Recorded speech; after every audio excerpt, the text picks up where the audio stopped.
Mister Bharat education point पे बच्चों आपका फिर से स्वागत है। आज हम ना 5वीं क्लास लेने वाले हैं आपकी, और वो भी क्लास 10 से रिलेटेड है। हमने आज तक की पहली जो क्लासें थी उनमें हमने देखा था कि हेल्पिंग वर्ब कहाँ पे यूज़ करनी है, मेन वर्ब कहाँ पे यूज़ करनी है। फिर उसके बाद में हमने टेंस के बताए थे, हमारे पास इतने नंबर ऑफ टेंस होते हैं, 12 टेंस होते हैं, ये हमने आपको बताया। आज की क्लास में अपन ये देखेंगे कि ये जो सारे टेंस होते हैं ना, अब उनको ना हम सबको एक क्लास में ही समराइज़ कर रहे हैं। यानी कि सारे टेंस जितने भी हम लोगों ने पढ़े थे ना, आज हेल्पिंग वर्ब हमने पढ़ा था, मेन वर्ब हमने पढ़ा था, उसके अलावा हमने जितना भी आइडेंटिटी वगैरह वहाँ पे पढ़ा था, अब उसको ना सब एक ही क्लास में समराइज कर देंगे, यानी कि पूरा इकट्ठा कर देंगे। ठीक है, और आपको ना आसानी होगी। हमने सेंटेंसेस वाली क्लास भी ली थी कल, तो आज हम उन सबको क्या कर देंगे, एक साथ मिक्स कर देंगे। ठीक है बच्चों, और आज हम फिर से कहें कि अगर जो बच्चा है जिसने पहली क्लासें नहीं देखी, कोई दिक्कत नहीं है, अगर वो आज की क्लास देखेगा ये वाली, तो उसको ना टेंस कहीं पे भी दिक्कत नहीं आएगी, ये हमारा प्रॉमिस है। और है ना, आप इस वीडियो को लास्ट तक देखना तो ही मज़ा आएगा। अगर इस वीडियो को बीच में स्किप कर दिया या फिर ऐसे ही छोड़ दिया तो इसमें आपको कोई भी टेंस समझने में प्रॉब्लम आ सकती है। ठीक है बच्चों, आज की क्लास को आप फुल देखना, क्योंकि ये पूरी टेंस आज आपको मिल जाएंगे। जितना भी हमने जूस तैयार किया था ना, आज बस उसको पीने का दिन है। आ जाओ बच्चों, हमने बच्चों बताया था टेंस क्या होता है। टेंस आज फिर से वही डिटेल करेंगे अपन, है ना, आज ऐसे नहीं कुछ कम करेंगे। तो टेंस होता है बच्चों, टेंस जो होती है, जो टेंस की उत्पत्ति होती है ना, वो ग्रीक भाषा के एक टेम्पस शब्द से हुई है। ग्रीक भाषा के एक टेम्पस शब्द से हुई है। जो टेंस है ना, वो टेम्पस शब्द से इसकी उत्पत्ति हुई है। सर हम ही क्यों जाने, क्योंकि बच्चों को ना थोड़ा शौक होता है थोड़ा जानने का, इसलिए। तो टेंस की जो उत्पत्ति हुई है वो ग्रीक भाषा के शब्द से हुई है। अब अपन देखेंगे कि टेंस में आता क्या क्या है, टेंस हमको समझाता क्या है, टेंस हम पढ़ते क्यों हैं, ज़रूरत क्या है टेंस पढ़ने की। देखो, सबसे पहले कोई भी टॉपिक पढ़ने से पहले ना हमको ये पता होना चाहिए हम पढ़ क्यों रहे हैं, ज़रूरत क्या है। तो हमारे लिए ना टेंस की ज़रूरत एक तो ये है कि ये तो हमारे सिलेबस का पार्ट होता है, सबसे बड़ी बात।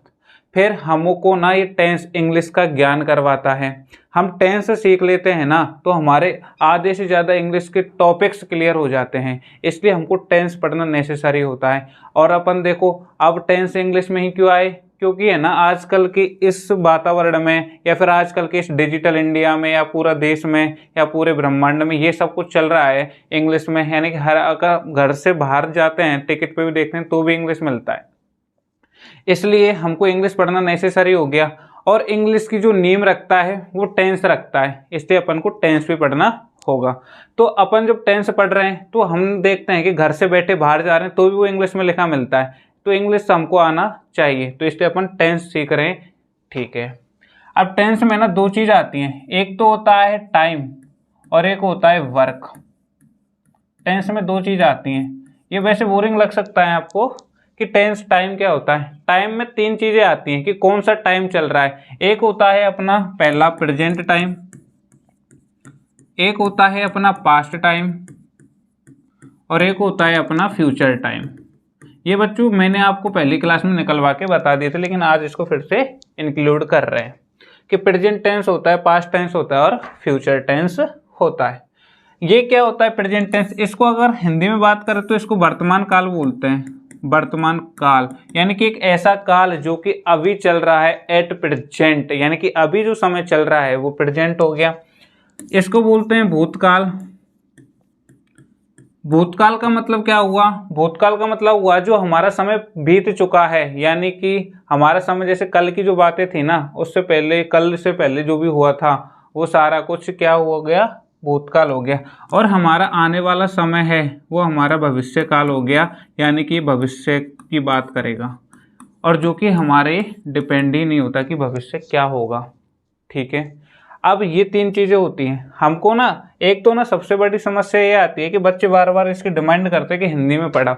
हिंदी तो बच्चों आपने देखा होगा कोई से पेपर में इंग्लिश के में हिंदी लिखी नहीं आती है, इसलिए आपको ना जितना हो सके वो इंग्लिश टर्मिनोलॉजी याद रखना कि प्रेजेंट टाइम जो अभी चल रहा होता है, पास्ट टाइम जो खत्म हो चुका है, और फ्यूचर जो नेक्स्ट आने वाला है। यानी कि हम इसमें देखेंगे, अगर मेन अगर इसकी बात करूँ तो ये क्या है, ये लास्ट में जाएगा, यानी कि प्रीवियस जाएगा, बैकवर्ड होगा। और ये क्या होगा, ये नेक्स्ट आएगा, ये आगे आगे भागेगा। और ये वाला है जो वर्तमान, ये फिलहाल चल रहा होगा। ठीक है, जैसे अब मैं पढ़ा रहा हूँ तो फिलहाल ये किस में है, प्रेजेंट टेंस में। अब ये क्लास खत्म हो जाएगी, उसके बाद क्या होगा, ये भूतकाल हो जाएगा। अब ये किस क्लास खत्म होगी, ये फ्यूचर में आ जाएगा। ये तीन चीजें आपको समझनी है और आपके समझ में भी आ गई होंगी। उसके बाद अपन देखते हैं कि वर्ग के हिसाब से। मैंने आपको बताया था कि टेंस के ना 4 बेटे होते हैं, सॉरी प्रेजेंट टेंस के 4 बेटे होते हैं, बताया था आपको। पहला हमने बताया था कि इंडेफिनिट होता है, फिर कंटिन्यूअस होता है, फिर परफेक्ट होता है, फिर परफेक्ट कंटिन्यूअस होता है। क्या हुआ, एक बार की बात है, मैं थोड़ी इस टेंस की कहानी बता देता हूँ आपको। क्या कहानी थी, यानी टेंस था, ये टेंस ये वाला, इसकी क्या है, 3 बेटे हुए थे। पहला प्रेजेंट, इसका पास्ट और तीसरा फ्यूचर। ये 3 बेटे इसके हो गए थे। और जब ये 3 बेटे हो गए, फिर उसके बाद में क्या हुआ, ये 3 बेटे हो गए तो आजकल का जनरेशन ये चलता है कि नेक्स्ट पीढ़ी आती है ना। ऐसे ही क्या है कि प्रेजेंट टेंस के 4 बेटे हो गए। पहला इंडेफिनिट हुआ, दूसरा कंटिन्यूअस हुआ, तीसरा परफेक्ट हुआ, चौथा परफेक्ट कंटिन्यूअस हुआ। लेकिन जब ये 4 बेटे हो गए तो इन्होंने अपना नाम रख लिया अपने हिसाब से। ठीक है, अब फिर क्या हुआ, ये पास्ट था, इसने कहा कि यार इसके 4 बेटे हो गए, हम अकेले रह गए, हमको दिक्कत आ सकती है। यानी कि ये हम पे कभी भी हमला बोल सकता है, हमारे बाबा की सारी जमीन जायदाद हमसे हड़प सकता है, इसलिए हम भी क्या इसके बराबर होना पड़ेगा। तो इसने भी अपने 4 बेटे कर लिए, इसके भी 4 बेटे हो गए। अब इसके भी 4 बेटे हो गए, अब इसको समस्या ये आने लगी कि नाम क्या रखें। तो इसने दिमाग लगाया कि यार ऐसा करते हैं कि अपन के बच्चे ना पहचान में ही नहीं है, ऐसा नाम रख देते हैं। तो इसने क्या किया, यही वाले नाम उठा के अपने बेटों के रख दिए कि इंडेफिनिट को इंडेफिनिट रख दिया अपने पहले बेटे का, दूसरे बेटे का कंटिन्यूअस रख दिया, तीसरे बेटे का परफेक्ट रख दिया और चौथे बेटे का परफेक्ट कंटिन्यूअस रख दिया। ऐसे ही फ्यूचर में भी 4 रख दिए, यानी कि इंडेफिनिट, कंटिन्यूअस, परफेक्ट और परफेक्ट कंटिन्यूअस। देखो इस वीडियो को ना छोटे बच्चे भी देख रहे होंगे, बड़े बच्चे भी देख रहे होंगे और कंपटीशन वाले बच्चे भी देख रहे होंगे। अब क्या है कि ये जो कंपटीशन वाले बच्चे वो तो ये सोच रहे होंगे कि क्या ही है, इसमें तो कुछ मजा ही नहीं आना है, ये तो वैसे ही नॉर्मल चल रहा है। आप थोड़ा सा धैर्य रखें, हम 0 से हाई लेवल पे पहुंच जाएंगे। ठीक है, इसके बाद में हमको ये देखना है कि इनकी पहचाने कैसे करें। ये हम प्रीवियस क्लास में बता चुके हैं, लेकिन हम फिर भी आपको एक बार और बता देते हैं कि इनकी पहचान कैसे करें। अब ये टेंस के हो गए, सबके 4 बेटे हो गए। अब ये टेंस है ना ये वाला, इसको दिक्कत आने लग गई। क्या दिक्कत आने लग गई कि यार हम बोला, जैसे मान के चलो इसने आवाज दी इंडेफिनिट को, कि इंडेफिनिट को आवाज दी कि इंडेफिनिट मेरा कुछ काम है, यहाँ पे आना जरा। तो इंडेफिनिट बाबा है, सॉरी टेंस बाबा है, तो इसकी तो सब लोग बात मानेंगे। तो इंडेफिनिट तो 3 लोग सुनेंगे ना, ये भी इंडेफिनिट है, ये भी इंडेफिनिट है, ये भी इंडेफिनिट है। समझ में आ रहा है बच्चों। तो ये क्या हुआ कि ये तीनों के जने उठ के चले गए, ये तीनों लोग आ गए और आके टेंस के पास पहुंच गए। अब ये जो टेंस है इनका बाबा, इसको बड़ी समस्या है यार, मैंने बुलाया तो एक थे, 3 क्यों आ गए। अब मैं 10 रुपये देने थे, अब एक को देने थे वो, तो अब 3 आ गए, अब 3 को कैसे दूं। तो इन्होंने कहा था कि यार ये तो ऐसे हमेशा समस्या रहेगी, ऐसा करते हैं कि इनका कुछ अलग सिस्टम देख देते हैं। तो इन्होंने अलग सिस्टम क्या देखा, इन्होंने अलग सिस्टम ये देखा कि ये जो टेंस होते हैं इनको बोल दिया, यानी कौन कौन से tense, present, past and future, इनको बोल दिया कि ऐसा करो तो मेरे लिए ना दिक्कत हो रही है, यानी कि मैं बुलाता एक को तो 3 आ जाते हैं, ऐसा करो तुम अपने, इनको बोला प्रेजेंट को, पास्ट को, फ्यूचर को, कि तुम ना ऐसा करो अपना नाम अपने बेटों के नाम के आगे रख दो, ताकि है ना मेरे को आसानी रहेगी। ठीक है, तो जैसा कहा वो वैसा कर दिया इन्होंने, ऐसा रख दिया प्रेजेंट, फिर इस पे भी प्रेजेंट, इस पे भी प्रेजेंट, इस पे भी प्रेजेंट, फिर इस पे पास्ट, फिर यहाँ पे भी पास्ट, यहाँ पे भी पास्ट और यहाँ पे भी पास्ट। फिर यहाँ पे भी फ्यूचर, यहाँ पे फ्यूचर, यहाँ पे फ्यूचर, यहाँ पे फ्यूचर, ये हो गए। इतना तो हमने बच्चों पुरानी क्लासों में सीख लिया था। आज अपन इसके आगे का सीखते हैं कि इनकी सर हिंदी पहचान कैसे करें, इंग्लिश पहचान कैसे करें, वो वाला मैटर हम देख लेते हैं।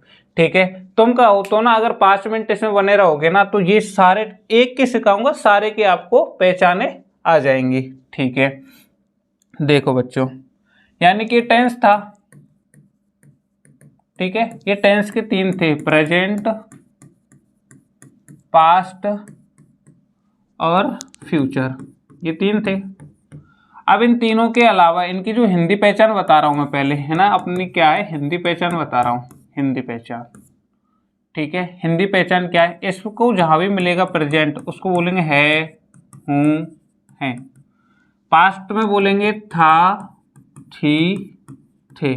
और फ्यूचर में बोलेंगे गा, गी, के। यानी कि जो इनके जो लास्ट का वर्ड होगा ना सेंटेंस, यानी वाक्य का, वाक्य क्या होता है, जैसे मैं खाना खाता हूँ तो ये हो गया मैं खाना खाता था, मैं खाना खाऊंगा। ये सारे 3 वर्ड होते हैं जिनसे अपन क्या कर लेते हैं, पहचान कर लेते हैं। जैसे मैं लिख के बताता हूँ, मैं पढ़ता हूँ, मैं पढ़ता था और मैं पढ़ूंगा। देखो बच्चों, इसमें ना यहाँ पे आ रहा है हूँ, आ रहा है यहाँ पे था, आ रहा है यहाँ पे गा आ रहा है। यानी कि किसी भी वाक्य का अगर लास्ट में गा आ जाए या फिर गा की गे में से तीनों में से कोई एक आ जाए तो हम कह देंगे कि वो फ्यूचर का सिस्टम है, यानी फ्यूचर टेंस है। अगर किसी वाक्य में पास्ट में यानी था, थी, थे आ जाए तो हम कह देंगे कि वो क्या है, पास्ट का है। अगर किसी वाक्य में है, हूँ, है में से तीनों में से कोई एक भी वर्ड आ जाए तो हम कह देंगे कि वो प्रेजेंट का है। ठीक है बच्चों, अब देखते हैं इनके जो 4 बेटे थे ना उनके बारे में अपन देख लेते हैं कि वो कौन कौन से थे। आ जाओ, पहला नंबर है, फिर दूसरा नंबर है, फिर तीसरा नंबर है, फिर चौथा नंबर है। पहला था इंडेफिनिट, दूसरा था कंटिन्यूअस, तीसरा था परफेक्ट और चौथा था परफेक्ट कंटिन्यूअस।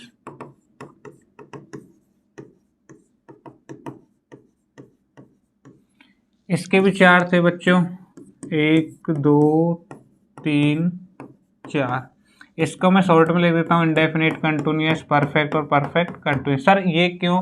क्योंकि बच्चों मैंने अभी बताया था ना आपको कि इसके ही नाम इसने चुरा के रख दिए थे अपने पास। ऐसे ही इसने भी क्या किया, यानी कि इस प्रेजेंट के जो 4 बेटों के नाम थे ना वो भी इसने भी ऐसे रख दिए, same as it is, continuous, perfect और परफेक्ट कंटिन्यूअस, ताकि आप लोगों को समझने में दिक्कत ना आए। ठीक है, अब अपन देखेंगे कि इनकी हिंदी में पहचान कैसे होती है। इसमें मिलेगा आपको ता, ती, ते। इसमें मिलेगा रहा, रही, रहे। इसमें मिलेगा चुका, चुकी, चुके। इसमें मिलेगा समय के साथ, साथ को प्लस लगा दिया, से रहा, से रही, से रहे। यानी कि इसमें ये वाला आपको मिलेगा। अब बच्चों ऐसे आपको देख लिया। अब इंडेफिनिट तो सर यहाँ पे भी है, तो यहाँ पे भी देखो, जब इनके नाम एक जैसे हैं तो इनके ना देखो ये भी एक जैसा ही होगा। पहचान भी तो एक जैसी होगी जब नाम में एक जैसा है तो, ता, ती, ते। ऐसी सर इसका भी हाँ सेम, ता, ती, ते। ऐसी बच्चों यहाँ पे आप बताना क्या आएगा, यहाँ पे वही आएगा, रहा, रही, रहे। यहाँ पे भी वही, रहा, रही, रहे। यहाँ पे भी वही, चुका, चुकी, चुके वाला। अब तो सर हम समझ चुके हैं, अब मत बताओ आप। यहाँ पे भी हम चुका चुकी रखेंगे, यहाँ पे हम समय के साथ से रहा, से रही, से रहे। ऐसे यहाँ पे लिखेंगे समय के साथ से रहा, से रही, ऐसे लिखेंगे। ठीक है बच्चों, अब बच्चों दिक्कत ये आती है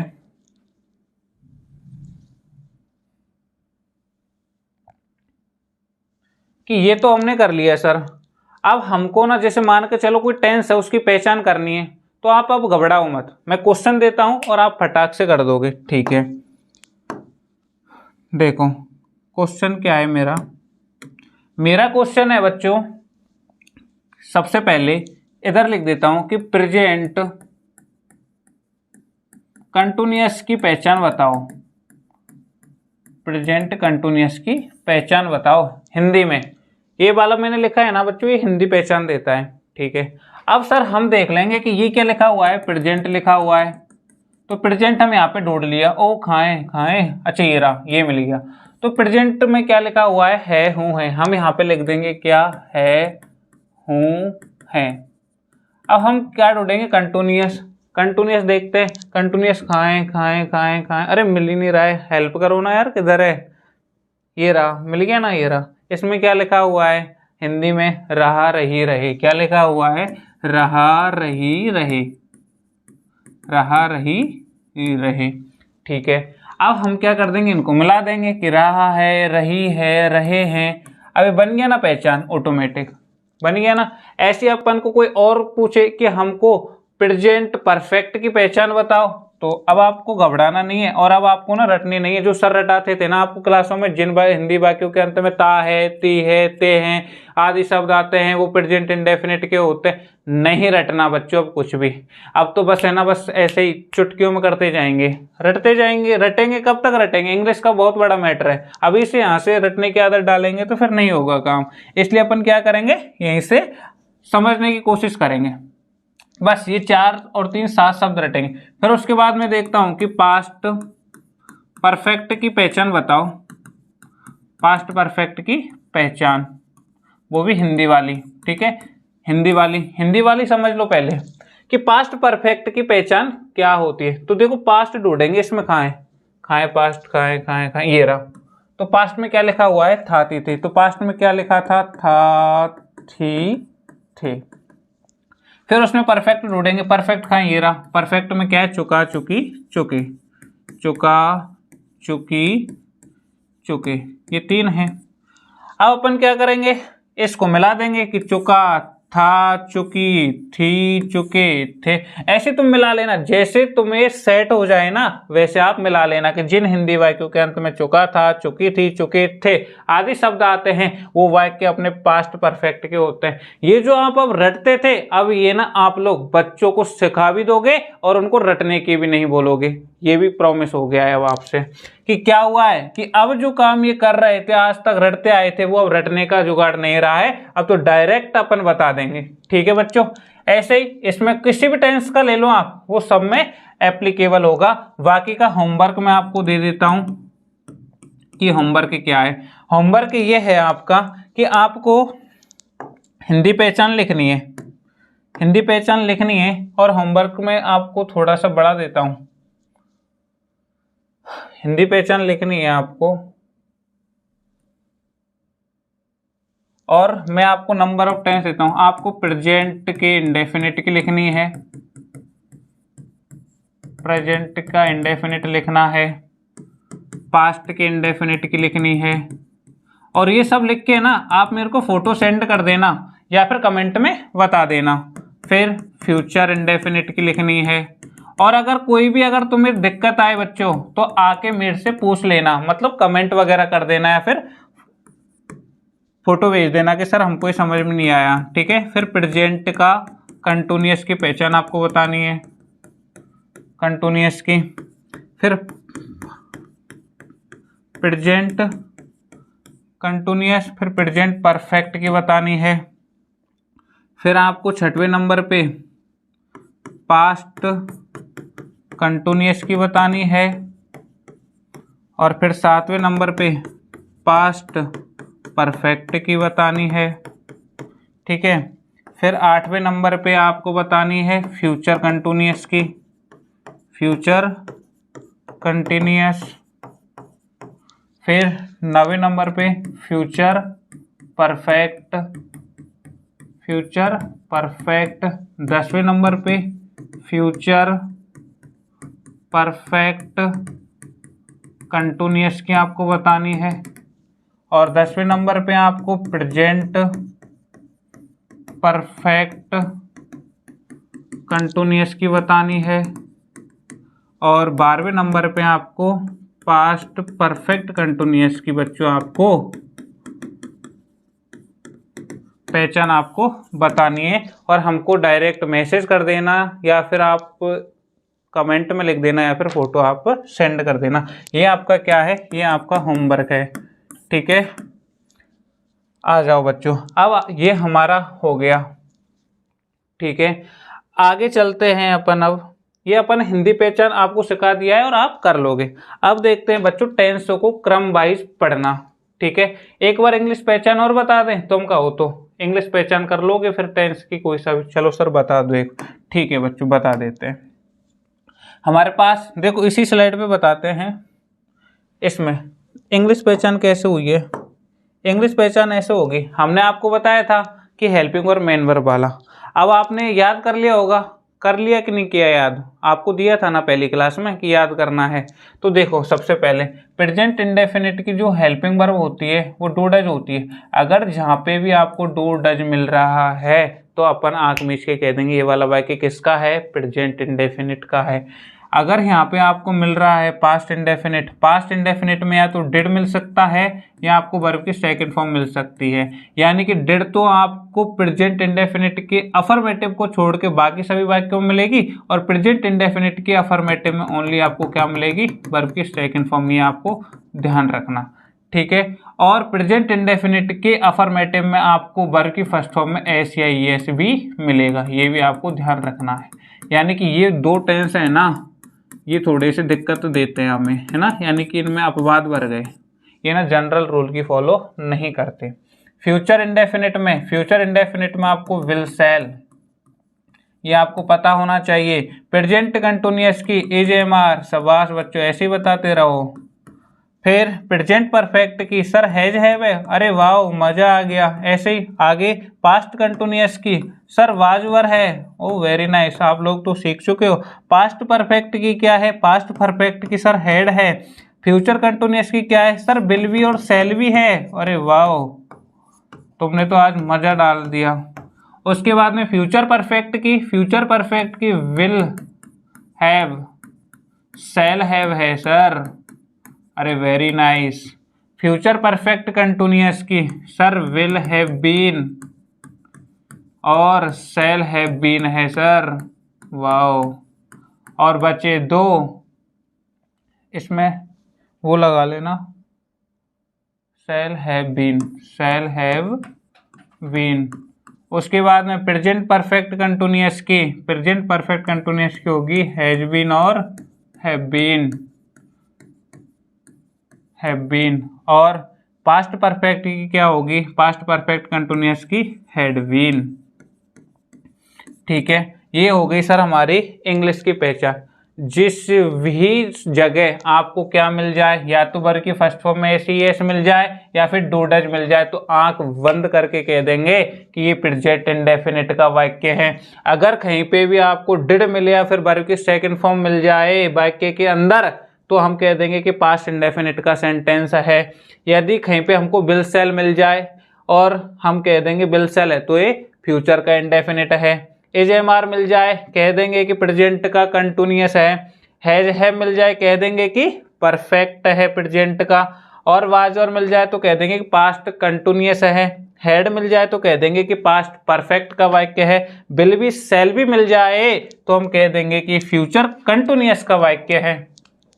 अगर विल हैव और सेल हैव मिल जाए तो फ्यूचर परफेक्ट का वाक्य। अब उसके बाद में फ्यूचर परफेक्ट कंटिन्यूअस में मिल जाए तो will have been, shall have been का सेल हैव बीन मिल जाए तो हम कह देंगे फ्यूचर परफेक्ट कंटिन्यूअस है। हैज बीन और हैव बीन मिल जाए तो कह देंगे प्रेजेंट परफेक्ट कंटिन्यूअस का वाक्य है। पास्ट परफेक्ट कंटिन्यूअस का वाक्य के लिए आपको हैड बीन मिल जाएगा।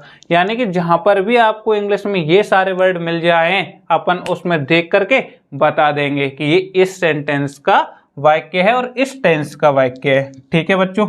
आगे अब अपन क्या कर चुके हैं, यानी कि हमारे पास जो ये 12 टेंस होते हैं, नंबर ऑफ टेंस कितने होते हैं 12, इन सब की हमको क्या आ गई, हिंदी पहचान आ चुकी, इंग्लिश पहचान आ चुकी है। इनकी हेल्पिंग वर्ब से अपन क्या कर देंगे, इनकी पहचाने बता देंगे। आगे देखते हैं बच्चों, आगे की स्लाइड पे देखते हैं। अब हमने क्या सीखना है, अब हम ना क्रम वाइज पढ़ेंगे, सबको एक एक करके सबको पढ़ लेते हैं। आज सबसे पहले है ना हम ये क्या पढ़ रहे थे, टेंस।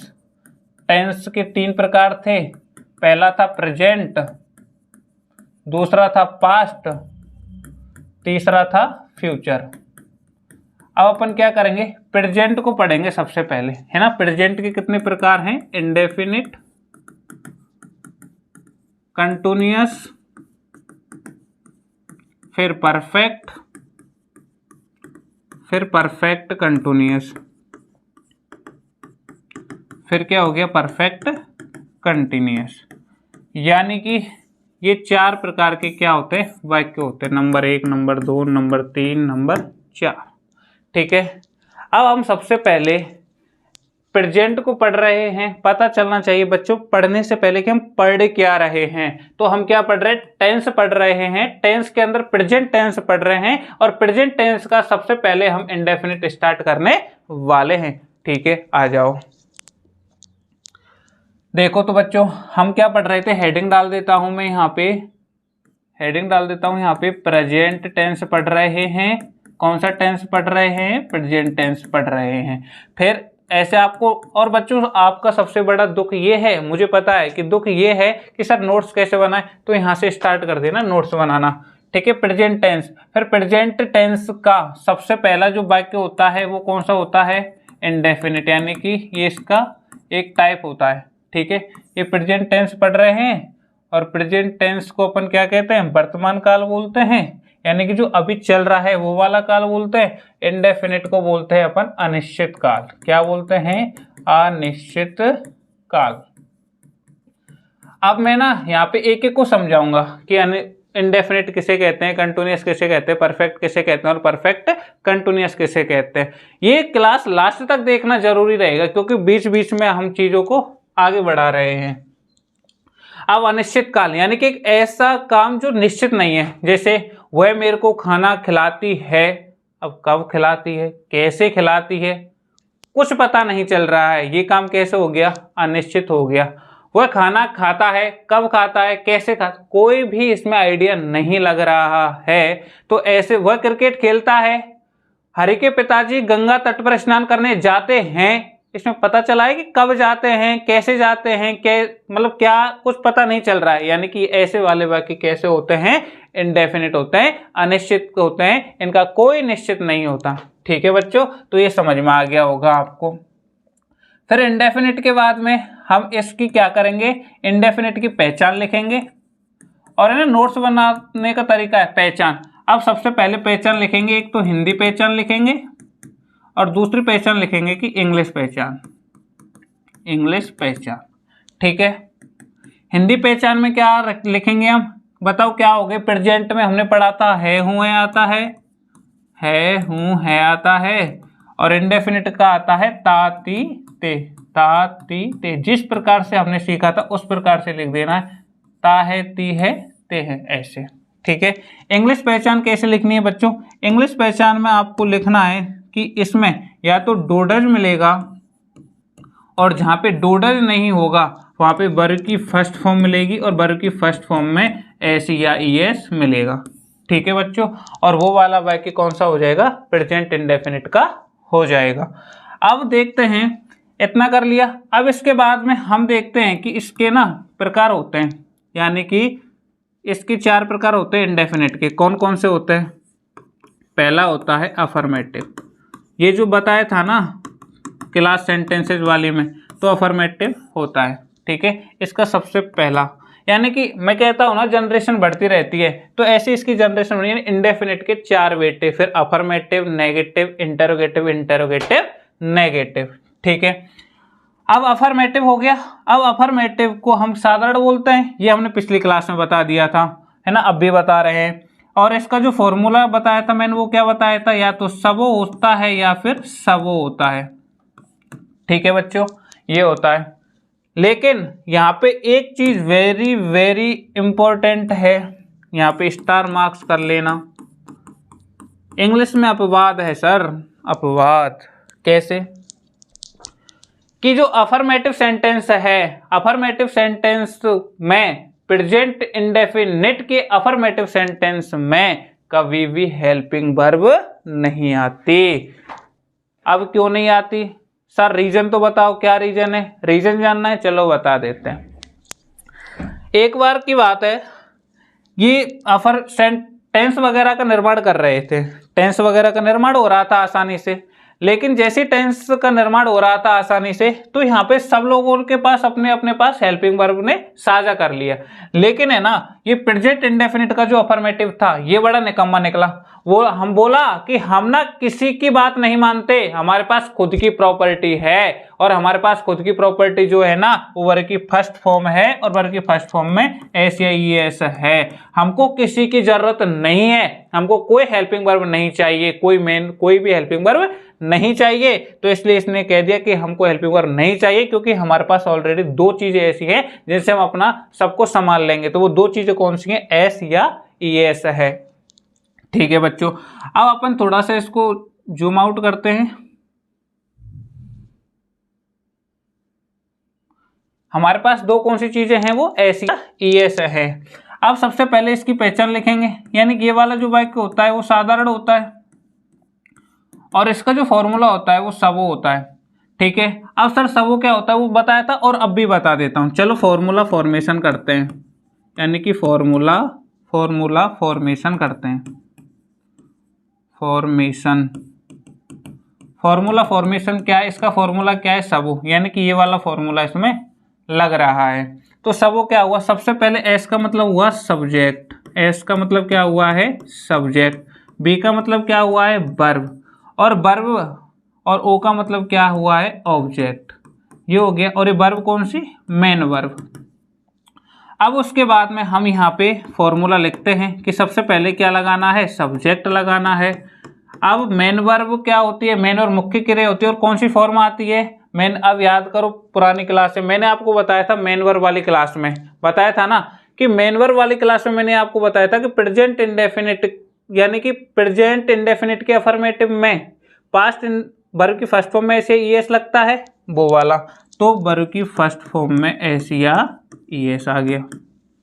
मैंने बताया था जितने भी कंटिन्यूअस हैं सब में वर्ब की फर्स्ट फॉर्म में आईएनजी लगेगा। मैंने ये भी बताया था कि दुनिया में जितने भी परफेक्ट हैं उन सब में क्या लगेगा? वर्ब की थर्ड फॉर्म लगेगा, और बचे कुचे में समय वर्ब की फर्स्ट फॉर्म ही आनी है। फिर उसके बाद में क्या आ गया था? ऑब्जेक्ट आ गया था। अब इसके अफर्मेटिव की पहचान करना थोड़ा सा अलग सा मैटर और है। कैसे? इसमें ना आपको आदतन क्रियाएं मिलेंगी, इसके अफर्मेटिव में आपको आदतन क्रियाएं जैसे वह रोजाना मंजन करती है सुबह 7 बजे से, ये वाली आदत क्रिया हो गई। वह जैसे मैं रोजाना क्लास लेता हूँ, ये मेरी आदत हो गई। मैं रोजाना खाना खाता हूँ, ये मेरी आदत हो गई। मेरे को रोजाना गुटखा खाना है, ये मेरी आदत हो गई। ये जो आदतन क्रियाएं हैं जो हम छोड़ नहीं सकते, छोड़ने से भी नहीं छोड़ सकते, और जो तुम सोच रहे हो ना जिसकी आदत लग गई वो भी आदत क्रिया होती है। जो तुम लगे रहते हो ना फोन पे, वो भी एक आदतन क्रिया है। फोन छूट ही नहीं रहा है, ये क्या हो गया है? आदत लग चुका है, क्योंकि फोन ने तुमको बांध लिया है। ये सारी क्रियाएं कौन सी होती हैं? आदतन क्रियाएं हो गई। उसके बाद सार्वभौमिक सत्य यानी कि यूनिवर्सल ट्रुथ। आदतन क्रिया यानी कि हैबिचुअल एक्शन आदतन क्रिया है। ठीक है। सार्वभौमिक सत्य, जो ऐसा सत्य जिसको तुम कभी गलत नहीं कर सकते। जैसे मैं बोलूंगा ना 2 और 2 4, तो 2 और 2 4 ही होते, 2 and 2 makes 4। अब कोई कसम खा के कहे नहीं भगवान कसम मैंने तो 2 और 2 3 होते देखे, तो ये ऐसा सत्य होता है जो कभी भी बदला नहीं जा सकता। अगर सूर्य पूरब में उगता है तो पूरब में ही उगेगा। अगर कोई आपके पास कहे भगवान कसम मम्मी कसम मैंने तो आज सूरज पश्चिम से उगते हुए देखा है, तो भी ये बदला नहीं जा सकता। ऐसे सत्यों को हम क्या बोलते हैं? सार्वभौमिक सत्य बोलते हैं।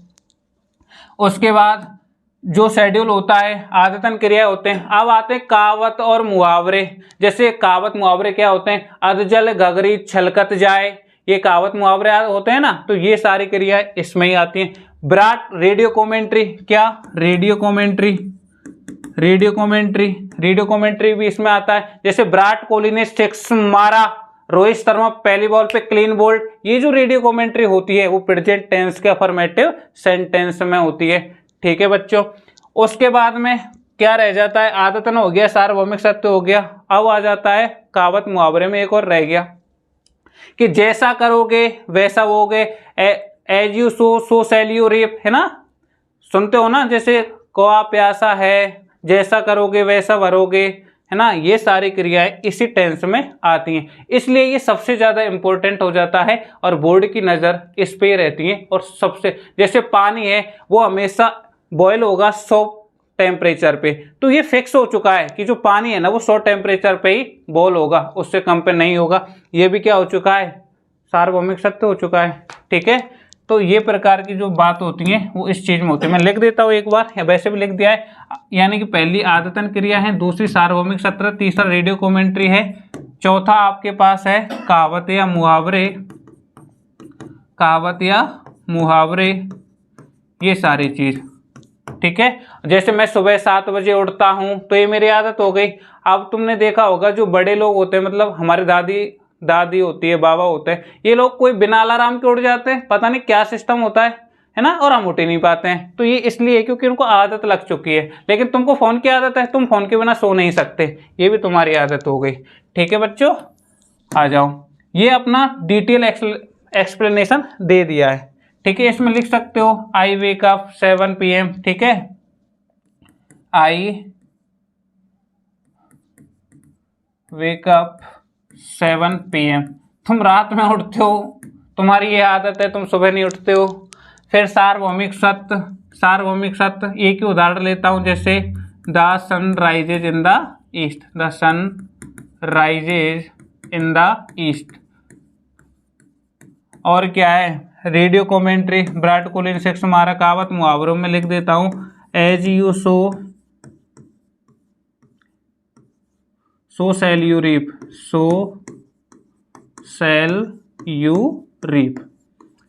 इतना डिटेल में से पूछता नहीं है, अगर हाई लेवल का बच्चा अगर इसको देख रहा है तो उसको ये सारी चीज़ें काम की हैं। ठीक है, 10th वालों के लिए भी थोड़ी बहुत काम की है ना। तो और बोर्ड वाला 1 नंबर, अगर जिसको यहाँ तक की क्लास समझ में आ गई ना, उसने अब उसका पेपर ना 99 का रह गया 100 में से। ठीक है, ये सारा अब एक बार यहाँ पे लिख दिया है, एक बार अब इसका डिटेल में और पढ़ लेते हैं। ठीक है, अफर्मेटिव के वाक्य लिखते हैं। आ जाओ नेक्स्ट स्लाइड पे। पता है ना कौन सा अफर्मेटिव पढ़ रहे हैं, प्रेजेंट इंडेफिनिट का अफर्मेटिव, प्रेजेंट इंडेफिनिट का अफर्मेटिव हम पढ़ रहे हैं। ठीक है, पहला वाला वाक्य। अब देखो, और टीचर पढ़ाने का तरीका और मेरे पढ़ाने का तरीका एक ही है। वो पहले हिंदी लिखते फिर इंग्लिश करते, पहले हम हिंदी नहीं लिखेंगे, इंग्लिश लिखेंगे, फिर उसका हिंदी करके देखेंगे। ठीक है, मैं लिखता हूं, ही रीड्स द बुक। दा मत लगाओ, बुक ही रहने दो।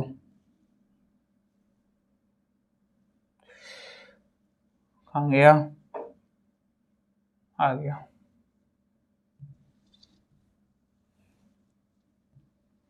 He reads book. अब अपन देखेंगे, पहले तो सबसे पहले इसका सेंटेंस देख लेते हैं कौन सा है। ठीक है, ऐसे में 2-4 वाक्य लिख देता हूं, Ram plays cricket, we go to home,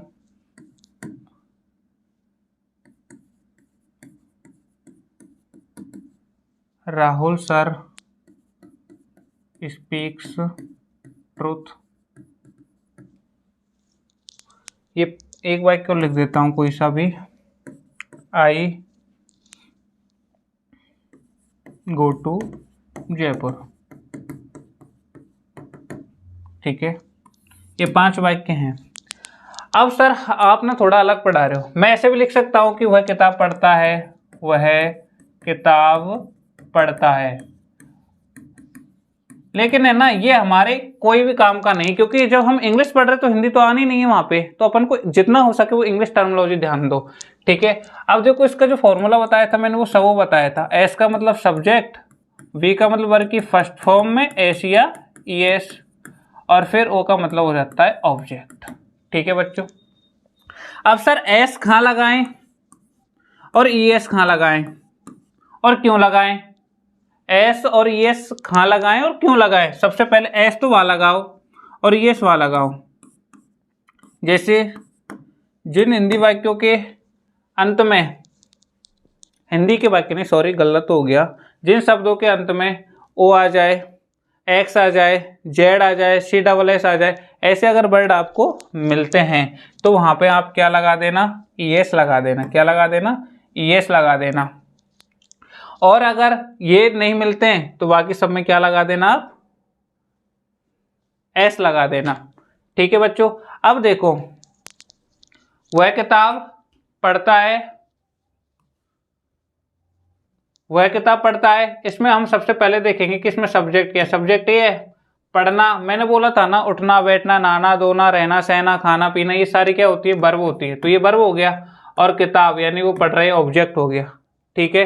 अब सबसे पहले अपन ने सब्जेक्ट लिख लिया। सब्जेक्ट क्या होता है? ये सब्जेक्ट बना दिया ही।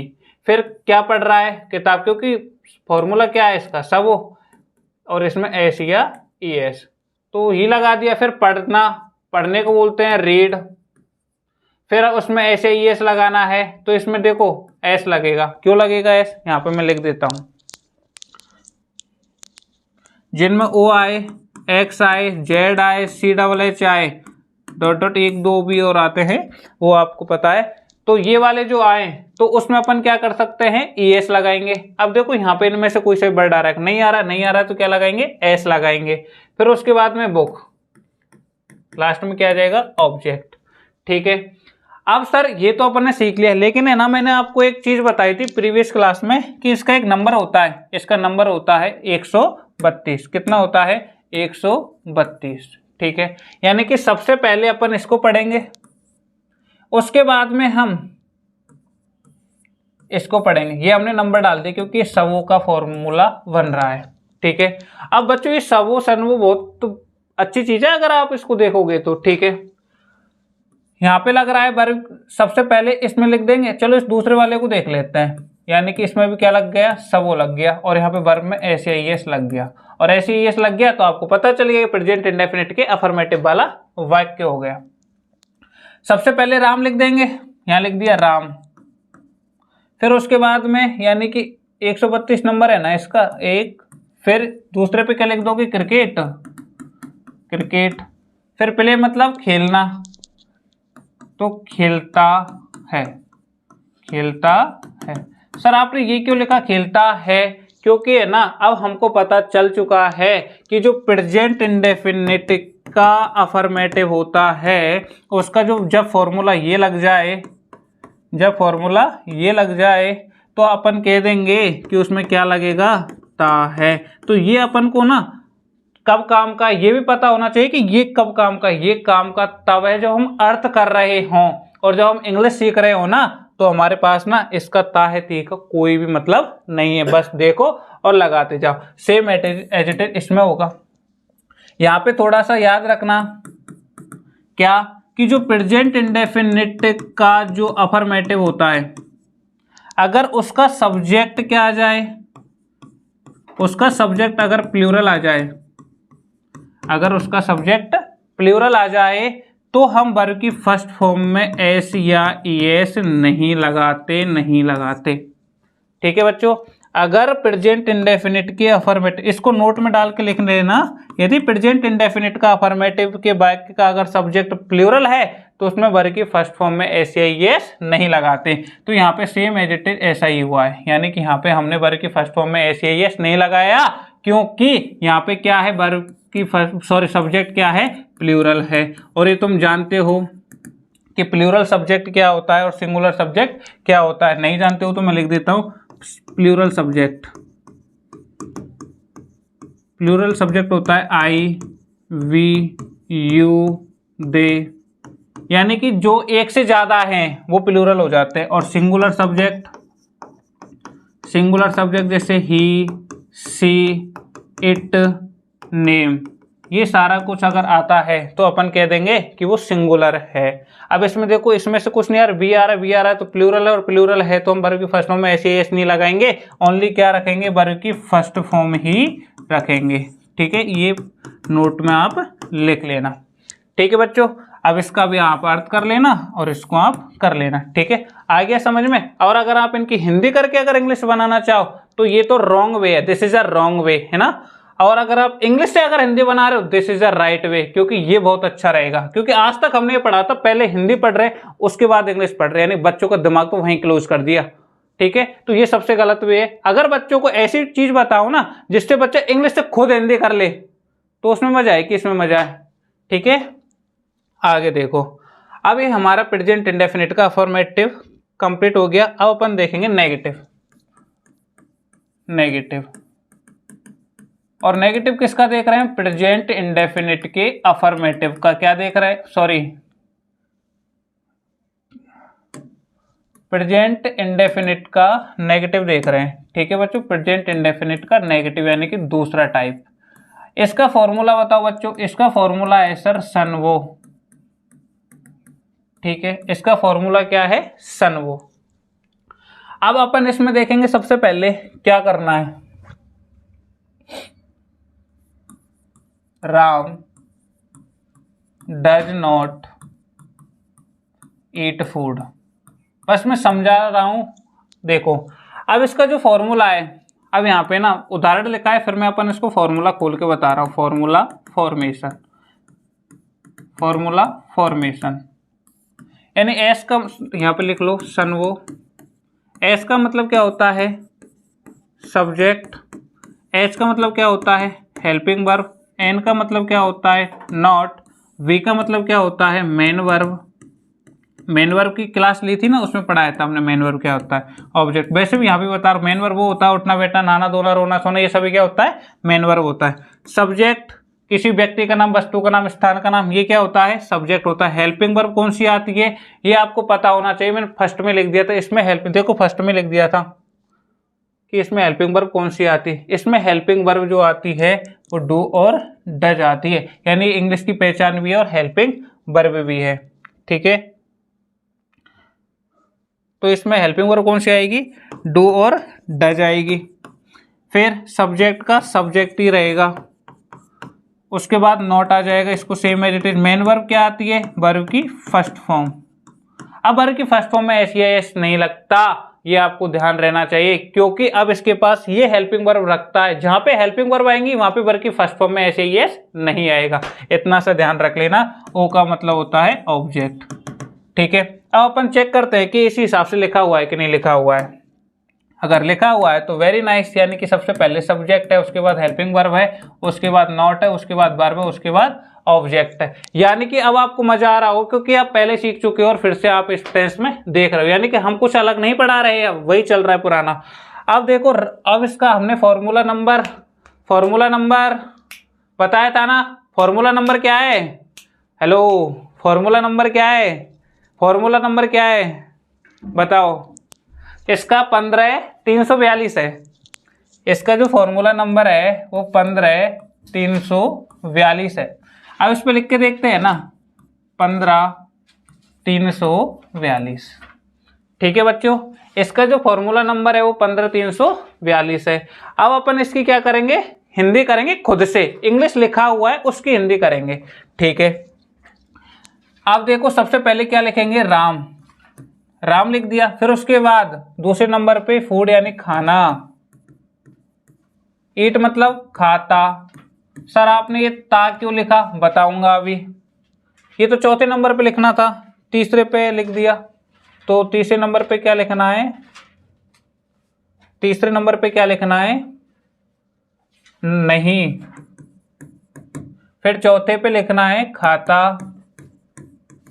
और ये जो डज है ना, ये है का अर्थ देगी अब, क्योंकि ये किसकी हेल्पिंग वर्ब हो चुकी है, ये प्रेजेंट की हो चुकी है, पता चल चुका है। कोई बात नहीं, ठीक है। तो अब इसमें देखो, राम खाना नहीं खाता है, बन गया। अब अपन इसको मिल गया, हिंदी में मिल गया। चलो कि सर हमको तो आप हिंदी में सिखाओ, लो, हिंदी में सीख लो, राम खाना नहीं खाता है, यानी कि आप बाबा आदम के जमाने का सीखो। अब इसमें ढूंढो कि जिस हिंदी वाक्य के अंत में ता है, मिल गया। देखो अब बाबा आदम के जमाने की एक क्लास ले ही लो तुम, यानी जिन हिंदी वाक्यों के अंत में क्या मिल जाए, ता है, यानी कि लिख दिया प्रेजेंट इंडेफिनिट का है, बीच में नहीं आ रहा है तो ये नेगेटिव हो गया, लिख दिया। फिर इसका फॉर्मूला सोच रहे हो, सबसे पहले सब्जेक्ट आता था, फिर हेल्पिंग वर्ब आती थी, फिर भूल गए, तो ये सारा कुछ होता है ना। तो अपन डायरेक्ट लेटेस्ट जमाने से सीखते हैं कि इसका जो फॉर्मूला होता है वो सनवो होता है, और सनवो में सबसे पहले सब्जेक्ट आता है, सब्जेक्ट क्या है, राम, तो राम लिख दिया। फिर हेल्पिंग वर्ब क्या है, ये हमको दिमाग में आना चाहिए, हेल्पिंग वर्ब क्या है इसकी, डज। एस क्यों लगाया, क्योंकि एस यानी कि सिंगुलर, और सिंगुलर के साथ में क्या लगेगा, डज लगेगा, और प्लूरल के साथ में डू लगेगा। यहाँ पे लिख लो, डू यानी कि सिंगुलर, सॉरी प्लूरल के साथ में, और डज यानी कि सिंगुलर के साथ में। और ये चीज़ें ना मैं पहले ही सिखा चुका हूँ आप लोगों को पहली क्लास में, कि जिन में क्या आए, डू वगैरह आए तो प्लूरल होगा, जिसमें एस वाला सिस्टम आए तो वो सिंगुलर आएगा, एस का मतलब सिंगल। तो यहाँ पे राम सिंगल है, तो यहाँ पे क्या आ गया, डज आ गया, फिर क्या लगा देंगे, नॉट। फिर उसके बाद में मेन वर्ब क्या है, क्या कर रहा है वो, खाना यानी कि ईट, और क्या खा रहा है, भोजन खा रहा है, ठीक है, ईट फूड, यानी कि ये बन गया ना इससे। अब बताओ कौन सा विथ अच्छा है, या तो आप इस हिसाब से सीख लो, मैंने आपको इस हिसाब से भी सिखा दिया है लेटेस्ट से, और ये पुराने जमाने से भी सिखा दिया, जिससे आपको बेस्ट लगे उससे आप कर लेना, ठीक है बच्चों। अब इसके और वाक्य दूं क्या, अब तो आप बनाने लायक हो गया, आपको पता चल गया है सर हमको या तो एक सब्जेक्ट मिल जाए, देखो एक क्रीम क्या निकली है, इसमें जूस बताता हूँ क्या जूस मिला है, सर हमको या तो एक सब्जेक्ट मिल जाए और एक वर्ब मिल जाए और एक ऑब्जेक्ट मिल जाए, तो हम किसी भी वाक्य का फॉर्मेशन कर सकते हैं। सब्जेक्ट सर हमें पता है, हम सब्जेक्ट ले लेंगे, मान के चलो किसी का नाम ले लेंगे, दुनिया में बहुत नाम है, हम उसका नाम ले लेंगे। वर्ब क्या ले लेंगे, वर्ब भी सर बहुत है, खाना पीना, रोना धोना, उठना बैठना, नहाना धोना, सोना, इन वर्ब में से हम कोई सी वर्ब ले लेंगे, है ना, जिसके अंत में क्या आ जाए, ना नी ने आ जाए। और कर्म तो सर हम बुरे ही करते हैं, अच्छे कर्म करते तो आज यहाँ क्लास क्यों देखते, इसलिए तो कर्म तो आपको पता ही क्या है, ठीक है। आ जाओ, अब हम देखो मैं आपके सामने एक उदाहरण पेश करता हूँ। सबसे पहले सब्जेक्ट में अपना नाम लेता हूँ अरुण, फिर उसके बाद में मैं क्या करता हूँ, आप लोगों को पढ़ाता हूँ, तो यहाँ पे ले लिया टीच, और क्या पढ़ाता हूँ, इंग्लिश पढ़ाता हूँ, तो इंग्लिश यहाँ पे लिख दिया, ठीक है बच्चों, ये समझ में आ रहा है आपको। अब हमारे पास सर आपने बता दिया है कि हमारे पास ना तीन चीज मिल गई, सब्जेक्ट मिल गया, वर्ब मिल गया और ऑब्जेक्ट मिल गया। अब बस इसको ना बस जमाना है हमें। अब बताओ किसके हिसाब से, अब इस वाक्य को ना आप देखो मैं 4 फॉर्मूलों में बता रहा हूँ, यानी सबसे पहले मैंने 2 पढ़ाया है, पहले तो 2 को ही बताता हूँ, सबो और सनवो में। पहले सबो देखो, सबसे पहले अरुण आया, फिर टीच करवा रहा है। अब देखो वर्ब की फर्स्ट फॉर्म में ऐसे ईएस लगाना है तो ईएस लगा दिया, क्योंकि हमें याद रखना पड़ेगा, ओ यानी कि ऑब्जेक्ट यानी कि इंग्लिश, ठीक है बच्चों, ये बन गया। अब हमें इसको सनवो बनाना है, तो सबसे पहले अरुण ले लिया, फिर उसके बाद में हेल्पिंग वर्ब। हेल्पिंग वर्ब क्या होती है, इसकी प्रेजेंट इंडेफिनिट के हिसाब से बना रहे हैं, यानी कि फॉर्मूला अपन किसका ले रहे हैं, प्रेजेंट इंडेफिनिट के नेगेटिव का, ठीक है। तो प्रेजेंट इंडेफिनिट की हेल्पिंग वर्ब क्या होती है, डू डज होती है, तो डू डज में से क्या आएगा, डज आएगा, क्योंकि हमने सीख लिया है कि जो सब्जेक्ट सिंगुलर होता है उसमें क्या आती है, डज आती है। फिर उसके बाद में अपन क्या लेंगे, नॉट लेंगे फॉर्मूले के अनुसार, फिर क्या आएगी वर्ब, वर्ब क्या है, टीच, फिर ऑब्जेक्ट क्या है, इंग्लिश, ठीक है बच्चों, ये रहा। अब इसका क्या करेंगे सर, अब इसका अर्थ करके बताना आप, चलो अभी बता देते हैं अर्थ करके भी, टेंशन क्यों ले रहे हो, अर्थ कर देते हैं इसका भी। देखो सबसे पहले 15,342 हो गया 15,342 कि अरुण, पहले क्या आएगा, अरुण इंग्लिश नहीं पढ़ाता है। अब है क्यों लिया है, क्योंकि बच्चों है इसलिए लिया है क्योंकि डज ता है का अर्थ देती है, एजेमार रहा रही रहे का अर्थ देते हैं, ये आगे सीखेंगे, ठीक है बच्चों। तो यहाँ पे अपना आगे का वाक्य कंटिन्यू करते हैं, वो की है इंटेरोगेटिव, इंटेरोगेटिव वाला वाक्य, इंटेरोगेटिव। इंटेरोगेटिव का फॉर्मूला क्या बताया था मैंने, हसबो। किसका इंटेरोगेटिव पढ़ रहे हैं, प्रेजेंट इंडेफिनिट का इंटेरोगेटिव पढ़ रहे हैं। हसबो का मतलब क्या है, सबसे पहले हेल्पिंग वर्ब आएगी, फिर उसके बाद क्या आएगा, सब्जेक्ट आएगा, उसके बाद क्या आएगी, वर्ब आएगी, उसके बाद क्या आएगा, ऑब्जेक्ट आएगा। हेल्पिंग वर्ब क्या होती है प्रेजेंट इंडेफिनिट की, डू या डज में से कोई एक होती है, दोनों। फिर सब्जेक्ट का सब्जेक्ट ही रहेगा। मेन वर्ब कौन सी आती है, यानी कि हमको पता है कि ऑल परफेक्ट में वर्ब की थर्ड फॉर्म, और इसमें ऑल कंटिन्यूअस वर्ब की फर्स्ट फॉर्म आई है, नहीं तो कंटिन्यूअस तो है नहीं, तो वर्ब की फर्स्ट फॉर्म ही बचा। फिर ऑब का मतलब हो गया ऑब्जेक्ट, ठीक है, ये तो हमारा हो गया फॉर्मूला फॉर्मेशन। अब उसके बाद में देखते हैं बाइक के लिखते हैं। अब बताओ हिंदी की तरह बताऊं या इंग्लिश की तरह? दोनों तरीके से बता देता हूं। पहला बाइक, क्या राम खाना खाता है? बच्चों मैं ना ये सरल सरल बाइक इसलिए ले रहा हूं ताकि आपको इजीली समझ में आ जाए। आप बाकी के बाद में बड़े भी ले सकते हो अपने अकॉर्डिंग। अब सबसे पहले हमको पता चल गया कि इसमें क्या मिल गया, है आ रहा है का मतलब होता है प्रेजेंट, यानी पहचान करेंगे ना। फिर ता है, ता का मतलब हो गया इंडेफिनिट, क्योंकि ये सर ने बताया है। ठीक है, उसके बाद में सबसे पहले क्या आ रहा है, यानी प्रश्न पूछा है, तो प्रश्न पूछा है तो ये हो गया इंटेरोगेटिव। ये तो है सर पुराना जमाना, ये तो पुराने जमाने से पहचान कर ली। अब इसमें सबसे पहले क्या लगाएंगे, सर लिखाते थे पहले, सबसे पहले हेल्पिंग वर्ब लगानी। हेल्पिंग वर्ब डू या डज में से कोई एक लगेगी। अब यहाँ पे देखो, इसको देखेंगे राम को, राम अकेला है कि दुकेला है? राम तो अकेला है, पूरी दुनिया में अकेला है, तो राम जी, तो इसके लिए क्या लगा देंगे, डज। फिर दूसरे पे क्या लगाएंगे, सब्जेक्ट, सब्जेक्ट क्या है, राम। फिर उसके बाद तीसरे पे क्या लगाएंगे, वर्ब, वर्ब की फर्स्ट फॉर्म, वर्ब की फर्स्ट फॉर्म क्या है, खाना, तो ईट, क्या खाता है, भोजन यानी कि फूड। ठीक है, हो गया। अब इसको क्या है, अपन लेटेस्ट जमाने के हिसाब से देखते हैं। लेटेस्ट जमाने के हिसाब से देखते हैं। हम इसमें लिख देते कि सबसे पहले हसबो लिखते, और हसबो में सबसे पहले हेल्पिंग वर्ब आती है, प्रेजेंट इंडेफिनिट का बनाना है बाइक कोई सा भी, तो इसमें लिख देते हसबो में सबसे पहले हेल्पिंग वर्ब आएगी। हेल्पिंग वर्ब होती है डू या डज, डू या डज में से कोई एक लगाते, फिर सब्जेक्ट लिख देते, सब्जेक्ट यानी किसी का नाम लिख देते, कि राम वगैरह लिख देते, फिर वर्ब लिख देते, यानी कि वर्ब लिख दिया, वर्ब यानी कि रोना, रोना, रोने को बोलते हैं बीप। ठीक है, और फिर ऑब्जेक्ट लिख दिया, यानी कि ऑब्जेक्ट, फिर यार ये दिक्कत दे रहा है बार बार में, तो रोना नहीं लिखते हैं। उसके बाद में लिखते हैं वर्ब यानी कि खेलना, और क्या खेलते हैं वो, क्रिकेट। ठीक है, क्रिकेट खेलते हैं, हो गया। अब खेलने को क्या बोलते हैं, प्ले, और क्रिकेट को क्या बोलते हैं, क्रिकेट। अब अपना बन के आ गया, यहाँ पे डज आ जाएगा, तो डज राम प्ले क्रिकेट। अब इसको क्या करते हैं अपन, इसका अर्थ भी कर सकते हैं। इसका जो फॉर्मूला नंबर है वो कितना है, 1432। कितना है, 1432। सबसे पहले क्या करेंगे, इसमें देख लेते लगा के। सबसे पहले 1 पे ये आ गया, फिर 4 पे ये आ गया, है ना, फिर 3 पे ये आ गया, फिर 2 पे ये आ गया, है ना। शायद ये फॉर्मूला नंबर गलत है, मैं आपको देख के बताता हूँ एक बार। फॉर्मूला नंबर कौन सा है इसका, हसबो का, इसका 1243 है बच्चों, है ना, 1243। इसको 1243 करो।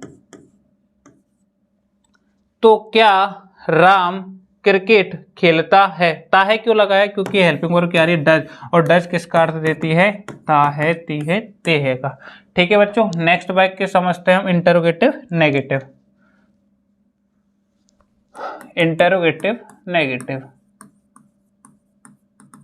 Interrogative negative. इंटरोगेटिव नेगेटिव में क्या है, सबसे पहले इसका फॉर्मूला बनेगा हसन वो, और किसका पढ़ रहे, प्रेजेंट इंडेफिनिट का। तो इसकी प्रेजेंट इंडेफिनिट की हेल्पिंग वर्ब क्या होती है, डू डज होती है। फिर उसके बाद में सब्जेक्ट आएगा, फिर उसके बाद में नॉट आएगा, फिर उसके बाद में वर्ब आएगी, फिर उसके बाद में ऑब्जेक्ट आएगा। अगर ये चीज आपको आ गई ना, तो बाकी तो आप ऑटोमेटिक बनाते जा रहे हो। अब यहाँ पे सबसे पहले डू डज में से कोई भी एक रख लो, मैंने रख लिया, डज रख लिया। अब डज रख लिया यानी एस रख लिया, तो यहाँ पे सिंगल सब्जेक्ट ही रखना पड़ेगा। सिंगल सब्जेक्ट मान के चलो राहुल सर रख लिया, फिर नॉट लगा दिया। खुद ही इंग्लिश के बाइक के बनाओ, आज तक जो तुम हिंदी के बना रहे थे ना, वो इंग्लिश के बनाओ डायरेक्ट। वर्ब लगा दो, उठना बैठना नहाना धोना रोना सोना में से लगा दो, बहुत क्या धोते हैं वो बच्चों को धोते हैं, ऑफलाइन क्लास में बच्चों को धोते हैं। ठीक है, ये हो गया, यानी कि राहुल सर क्या नहीं कर रहे, बच्चों को नहीं धो रहे हैं। इसका फॉर्मूला नंबर देख के बताते हैं एक बार। इसका जो फॉर्मूला नंबर है वो 12453 है, 12453। हाँ तो ठीक है, अब देखो ये हम इसके हिसाब से ना कोई बाइक के बना सकते हैं। अब देखो डज लिख लेते हैं, यहाँ पे डज लिख लिया, फिर यहाँ पे एस वाला सिस्टम है, यानी कि यहाँ पे अब सब्जेक्ट क्या लेना पड़ेगा, सिंगल लेना पड़ेगा। अब सिंगल मान के चलो राहुल सर ले लेते हैं। अब राहुल सर फिर एन का मतलब ये नॉट तो सीधा सीधा रखेंगे, वर्ब लिख लेते हैं, वो पढ़ाने का कार्य करते हैं, तो टीच क्या पढ़ाते हैं, वो मैथ पढ़ाते हैं, तो ये लिख दिया। ठीक है बच्चों, इसका फॉर्मूला नंबर क्या था मैं आपको अभी देखो बताता हूँ, आपको याद नहीं होगा। देखो एरिया 12453, इसका जो फॉर्मूला नंबर है वो 12453 है। ठीक है, अब इस पे लिख देंगे, हमें ना इसको ऐसे लिख देंगे 12453।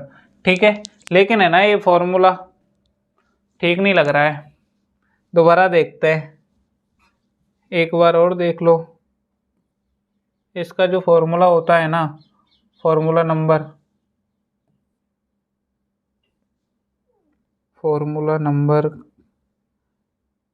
तुम पढ़ के क्यों नहीं आते हो, 12453 है। ठीक है, सही है, आ जाओ। क्या सबसे पहले हेल्पिंग वर्ब आती है तो किसका अर्थ देती है, क्या का। क्या राहुल सर या राहुल फिर मैथ यानी कि गणित, चौथे पे नहीं, फिर पांचवे पे क्या है, पढ़ाते हैं, ये हो गया। ठीक है बच्चों, इस हिसाब से आप इसको बना लेते हो। अब आपका चलते हैं जो पुराना जमाना होता है उसके हिसाब से, कि आपको क्या मिलता है कि क्या अरुण क्रिकेट खेलता है, और आप इसमें ढूंढोगे कि ये जो है इसमें ये आता है प्रेजेंट में, ता है आता है इंडेफिनिट में, सबसे पहले आ गया क्या, तो ये हो गया इंटरोगेटिव, और हमको वाक्य बनाना है इंटरोगेटिव नेगेटिव का, तो क्या अरुण क्रिकेट नहीं खेलता है, तो इसमें नहीं आ गया तो ये नेगेटिव हो गया, यानी कि इंटरोगेटिव नेगेटिव वाला वाक्य हो गया। इसका जो फॉर्मूला होता है वो हसन वो होता है। फिर सबसे पहले हेल्पिंग वर्ब लगाएंगे, हेल्पिंग वर्ब क्या आएगी, डज आएगी। डज क्यों आएगी, क्योंकि ये अरुण सिंगुलर है और सिंगुलर के साथ ऐसा वाला सिस्टम चलता है, इसमें दो ही तो हेल्पिंग वर्ब है, डू और डज। उसके बाद में अपन सब्जेक्ट लिखेंगे, सब्जेक्ट क्या हुआ है, अरुण। फिर उसके बाद में अपन लिखेंगे नॉट, फिर उसके बाद में लिखेंगे वर्ब, वर्ब की फर्स्ट फॉर्म आती है यानी कि प्ले। फिर उसके बाद में ऑब्जेक्ट, ऑब्जेक्ट क्या है इसमें, क्रिकेट। ठीक है बच्चों, आज की क्लास यहाँ तक, और हमने ना सीख चुके हैं प्रेजेंट इंडेफिनिट पूरा। ठीक है बच्चों, नेक्स्ट क्लास में हम सारे टेंस समझा देंगे। जितना समय इसने लिया था ना इतना समय वो नहीं लेने वाले हैं, क्योंकि आपको बस बताना जरूरी था किसको कैसे। अब तो अपन लिखेंगे और डायरेक्ट आगे बढ़ते जाएंगे। Thank you.